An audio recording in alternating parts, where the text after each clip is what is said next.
देखिए, बिहार के लोगों को जो इंतजार था वो घड़ी आ गई। बिहार के अंदर एनडीए की सरकार ने बेहतरीन काम किया है।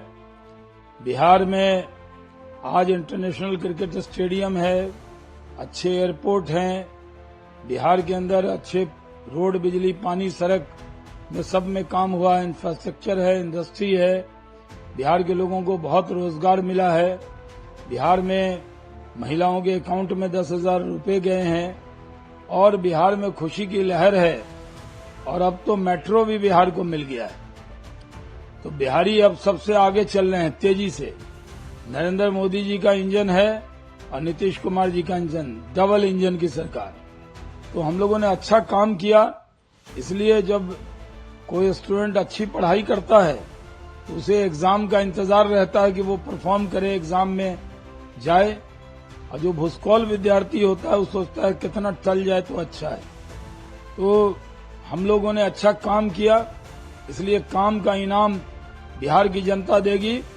जिस तरह सूरज का उगना तय है, बिहार में फिर से एनडीए की सरकार आना तय है, इसमें कोई शक की गुंजाइश नहीं है।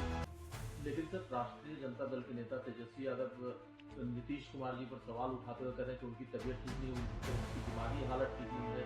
वो कहते हैं कि निकम्मी नकलची सरकार है। देखिए, नीतीश कुमार जी एक अनुभव वाले मुख्यमंत्री हैं, उन्होंने बेहतरीन काम किया है और बिहार की जनता जो अच्छा काम करता है उसके साथ होती है। नरेंद्र मोदी जी ने 11 साल में 14 लाख करोड़ रुपए बिहार को दिए।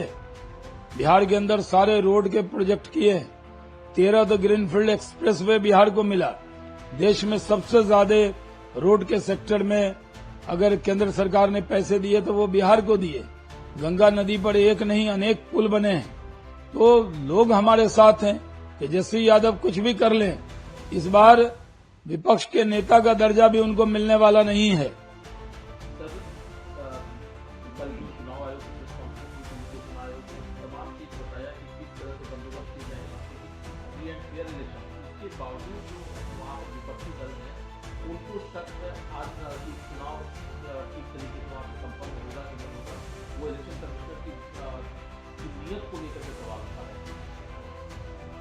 देखिए, राजद कांग्रेस के लोग चुनाव में उतरने से घबरा रहे हैं, रिंग में आने से घबरा रहे हैं, रेफरी पर सवाल उठा रहे हैं। अरे, रेफरी का काम है चुनाव आयोग का।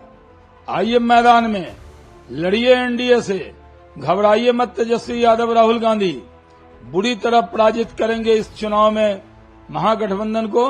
महागठबंधन की महाहार होने वाली है। नीतीश कुमार जी के नेतृत्व में भारतीय जनता पार्टी, चिराग पासवान, जीतन राम मांझी, उपेंद्र कुशवाहा, ये सब लोग इकट्ठे होकर लड़ेंगे, जीतेंगे, इसमें कोई शक की गुंजाइश नहीं है।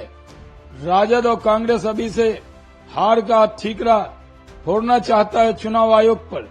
चुनाव आयोग ने कहा कि फ्री एंड फेयर चुनाव कराएंगे, हर जगह फोर्स तैनात करेंगे, उन्होंने खुद कहा है।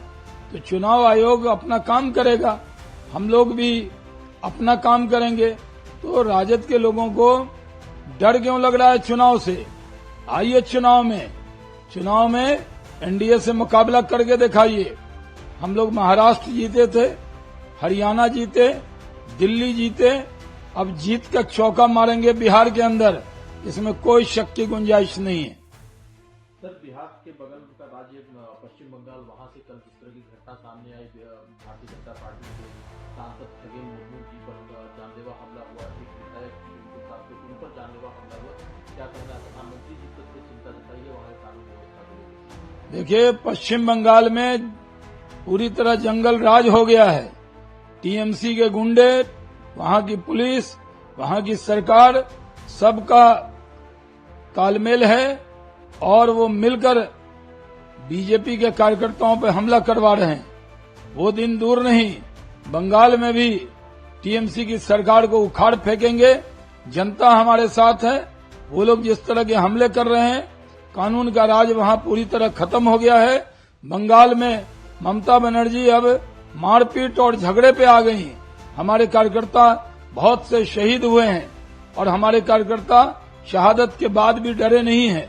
पश्चिम बंगाल में हम डरेंगे नहीं, बल्कि टीएमसी सरकार को उखाड़ फेंकेंगे। लेकिन सर, प्रधानमंत्री जी जब चिंता जताते हैं ऐसी घटनाओं पर, ममता बनर्जी कहते हैं कि प्रधानमंत्री जी इस तरह की घटनाओं पर भी पॉलिटिक्स करते हैं। इतनी बड़ी घटना हुई, सांसद पे हमला हुआ, विधायक पे हमला हुआ, टीएमसी की जो सरकार है वो पूरी तरह गुंडों को संरक्षण दे रही है, वहां की पुलिस उसमें मिली हुई है, इन सब का सांठगांठ है, वो बीजेपी के सांसद विधायक तक को नहीं छोड़ रहे और उस पर प्रधानमंत्री ने चिंता जताई है, तो टीएमसी को मिर्ची क्यों लग रही है?